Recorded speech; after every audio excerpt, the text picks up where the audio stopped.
দর্শক দেখতে পাচ্ছেন পুকুরে জাল টানা দেওয়া হচ্ছে। আমি এখানে আসছি মাছের পোনা নেওয়ার জন্য।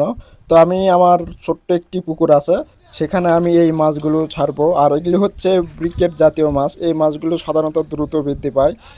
যারা মাছের সাইজ বড় করে বিক্রি করতে চান, সাধারণত 1 কেজি 2 কেজি 3 কেজি আকার হলে বিক্রি করতে চান, তারা আমার এই ভিডিওতে দেখানো সাইজের মাছের পোনা নেবেন। তাহলে আপনারা খুব সহজেই মাছ দ্রুত বৃদ্ধি করতে পারবেন। আর মাছ ছাড়ার আগে অবশ্যই আপনারা হাত দিয়ে একটু নাড়াচাড়া করবেন, এতে আপনার মাছের পর্যাপ্ত পরিমাণ অক্সিজেন পাবে। আর আপনারা কিন্তু আরেকটা বিষয় খেয়াল করবেন, সেটা হচ্ছে যে আপনারা যখন অন্য একটি পুকুর থেকে আরেকটি পুকুরে মাছ ছাড়বেন, তখন কিন্তু পুকুরের পানিটা পরিবর্তন হয়। এই জন্য আপনারা যে পাতিল হোক আর যেটাই হোক, সেটাতে আপনার নতুন পুকুরের পানি একটু একটু করে দেবেন, যেন মাছগুলো যেন ওই নতুন পানির সঙ্গে খুব সহজে অ্যাডজাস্ট হতে পারে।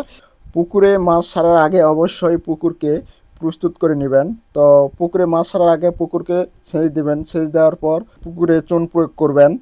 প্রতি শতাংশ পুকুরের ক্ষেত্রে 1 কেজি করে চুন প্রয়োগ করবেন। তবে কখনো কখনো এর থেকে কমও দেওয়া যায়, সেটা হচ্ছে যে পুকুরের পিএইচের উপর নির্ভর করে। তারপর পুকুরে পানি দেবেন এবং পানি দেওয়ার পরে প্রতি শতাংশ পুকুরের জন্য 400 থেকে 500 গ্রাম ইউরিয়া এবং পটাশ ফসফেট 200 থেকে 250 গ্রাম প্রতি শতাংশে পুকুরে প্রয়োগ করবেন। আমি মাছের পোনাগুলোকে পাতিলে করে নিয়ে আসার কারণে দেখেন মাছের পোনার অবস্থা একটু খারাপ হয়ে গেছে, মানে শক্তিটা কমে গেছে তাদের। আশা করা যায় একটা মাছের পোনাও মারা যাবে না। ভিউয়ার, আজকের ভিডিওটি ছিল এই পর্যন্তই। পরবর্তীতে আমি দেখাবো যে কিভাবে প্রাকৃতিক উপায়ে মাছের খাদ্য তৈরি করা যায়।